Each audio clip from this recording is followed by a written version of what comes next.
खुलुमबाय दुलाराय बाथौ गौथुमनि गाहाय मावखुलिनिफ्राय दिनै ससियेल मिडियानि गेजेरजों नोंथांमोनखौ दुलाराय बाथौ गौथुमनि जानानै इंराजि गोदान बोसोरनि 2022 मायथाइनि गासैनिसिमबो खुलुमनाय आरो सिबिनायखौ बावहरग्रोदों। बे ससियेल मिडियानि गेजेरजों मोनसे बाथ्राखौ खावलायनो सानदों। चिरां जिल्ला सम्पा दालां साखाथियाव सामथाइबारि मोनसे फेमिलि रिसर्स खुलिदों, बाथौ खेराइ फेमिलि रिसर्स।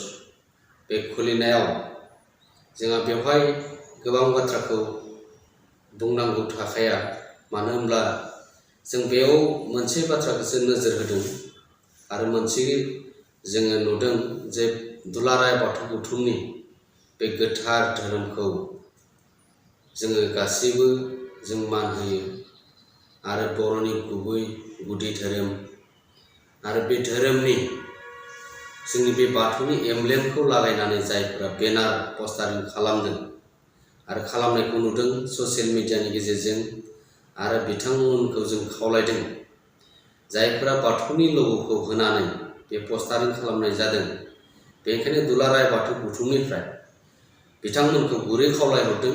मानो होनोब्ला बिथांमोना मुंखौ होनानै बे रिसर्सखौ खुलिनायाव जोंहा बारा बुंनांगौ थाया, नाथाय दुलाराय बाथौ गौथुमनि बै ल'ग'खौ होनानै एमब्लेमखौ बाहायनानै फोसावदों आरो पस्टारिं खालामनायखौ जों नुनो मोनदों। आरो बेनिखायनो बिथांमोननि बिगोमाखौ जों गुरै खावलायहरदों, बे साननैनि गेजेराव बिथांमोना बै पस्टारिं एमब्लेम लागायनायखौ बोखांना लानांगौ। बेनिखायनो बेजों लोगोसे जायफोरा हटेल, रेस्टुरेन्ट आरो बबेयावबा बे गोथार एमब्लेमखौ बाहायनानै पस्टारिं खालामदोंब्ला बिथांमोनाबो बोखांना लानांगौ।